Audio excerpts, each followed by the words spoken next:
Okay mga ka-trigger, ang bibigyan natin ngayon ng katugunan ay si Arsenio, si Rinaldo Arsenio. Okay, Rinaldo Arsenio, sana mapanood mo ito. Ang sabi niya ay, tanong ko sir, yung 1911 ko, gusto ko lagyan ng stabilizer kung paano magtuno, kung ano ang babawasan. Ayan, at bago natin bigyan ng kasagutan yan ay gusto ko munang bumati sa lahat ng isang mapagpalang araw. Lalo tigit sa mga kagaya kong OFW, saan man panig kayo ng mundo. Dalangin ko ay ingatan tayo ng pong may kapal at ilayo tayo sa mga aksidente. At ingatan natin ang ating mga kalusugan sapagkat mahirap na tayo magkasakit. Walang mag-aalaga sa atin. Okay, ngayon ang gusto kong pasalamatan naman ay lahat ng mga subscriber ko. Tayo ay nasa 31,300 plus na.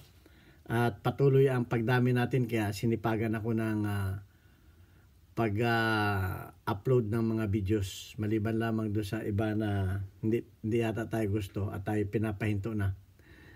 Okay, at maraming salamat sa lahat ng mga nanood ng aking mga videos. Magaganda ninyong comment. At lalo tigit to sa mga hindi nag-skip ng ads. Pakiusap ko lang, huwag po tayong mag-skip ng ads sapagkat tayo po ay isang charity vlogger. Ang kinikita po natin dito sa YouTube ay ating tinutulong sa 6 na estudyante na nahirapan yung mga single parent na mapag-aral yung kanilang magulang. Kaya tayo ay tumutulong dahil nakapagpatapos naman tayo ng 4 na anak. At tayo naman ay maganda ang kita sa ating trabaho dito bilang isang firearms instructor, gunsmith dito sa Kuwait, sa Mayadin Shooting Range. Kaya wag na ninyo ako hanapin sa Pilipinas. Ayan, at meron tayo ditong nilagay na GCash number. Yan po ay GCash number ng anak ko na siyang humahawak ng ating pera. Tresurera ko yan. At yung gusto tumulong sa ating mga beneficiaries ay pwede po kayo magpadala dyan. Maraming salamat sa inyo. At yung nagpadala ay magpakilala po kayo para mapasalamatan ko kayo. Okay? At yan, pupunta na tayo dito sa katanungan ni Rinaldo Arsenio. Yan. So, actually, meron na tayong videos ng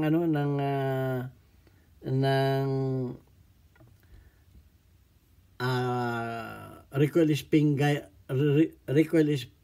guide rod sa 1911. Okay, so nandito binaklas ko na yung ating 1911 para malaman. So ang kailangan lang natin ay stainless steel. Okay, dahil ang sabi niya ay gusto niya lagyan ng pero actually may nabibili naman ito, pero mas maganda baka gusto niyo matuto ng paggagawa, di madali lang. Stainless na ang size ay 8 mm. Okay, 8 mm. Ito yung magiging guide rod ng spring niya. Okay. So, ito yung original na guide rod. So, ang gagawin lang ninyo, puputol kayo ng haba na, ang haba ay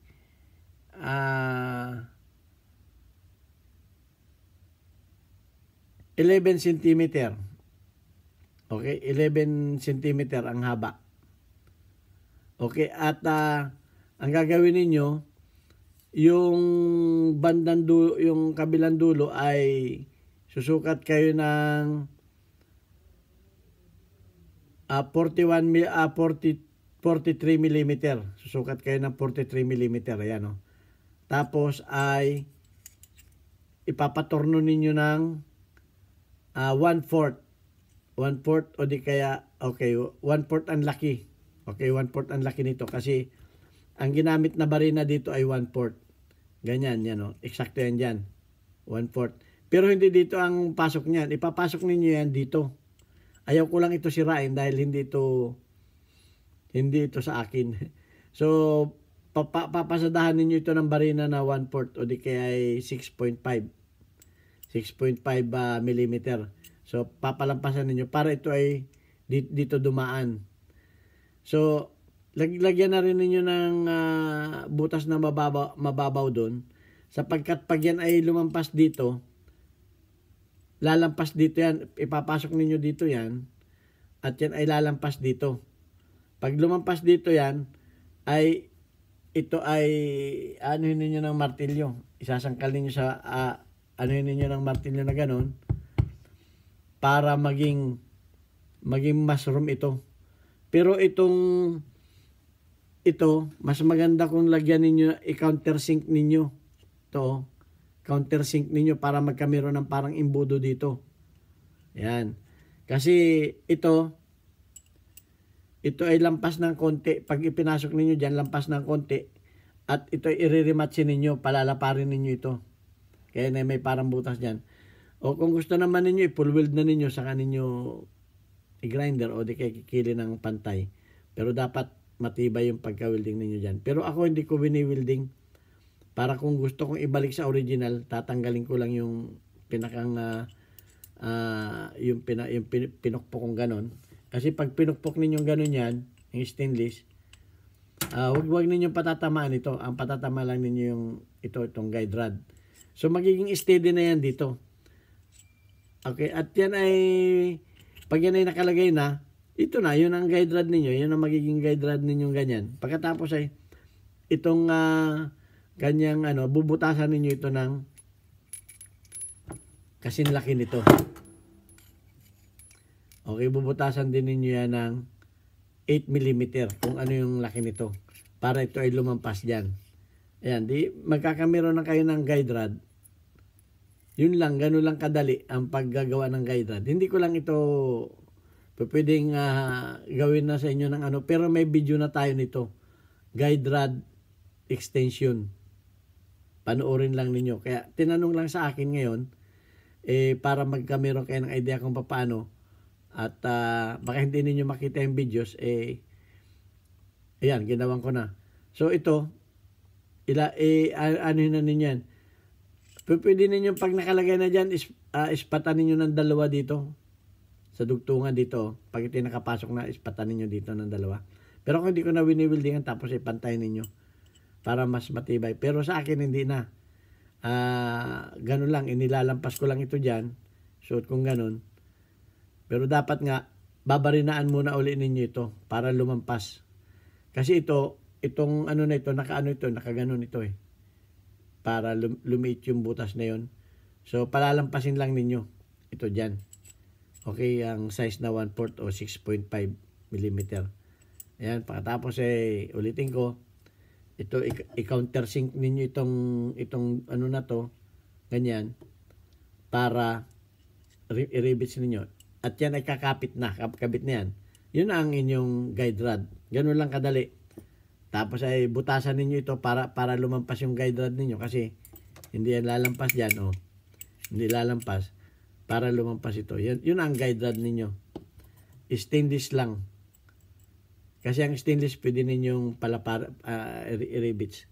So ganun lang. Sana natuto kayo. At kung gusto ninyong makita yung video, ay hanapin ninyo yung recoil spring guide rod extension. Okay? Nandiyan sa aking files. Matagal na yun kaya baka mahirapan kayo makita. Kung gusto niyo makita yung actual, gusto ko lang talagang bigyan ng pansin itong kasi lahat ng mga katanungan dito, hanggat maaari ay bibigyan ko ng katugunan. Okay, yung mga ibang nagtanong na hindi ko pa nasasagot ay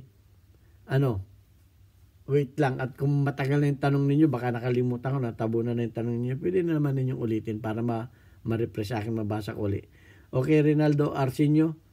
Okay, shout out sa iyo. At shout out kay Hansel Evangelista at sa kanyang mga kasamahan ng OGP One Gun Pilipinas Bulacan Chapter.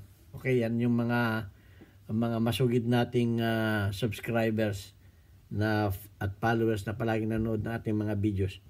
Okay, maraming salamat sa inyo. Hanggang dito na lamang. At sana may natutunan kayo sa akin sa videos neto.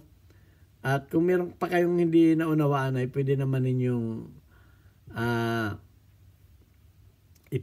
i-follow up yung tanong. Okay, ito lamang yun, ganito lamang, madali. Okay, papasok lang ninyo dyan at i-rematchin ninyo yung kabilang dulo. Ayan na, may guide rod na kayo. Okay, ang tawag dito ay guide rod stabilizer. Ayan, maraming salamat sa inyo at God bless us all.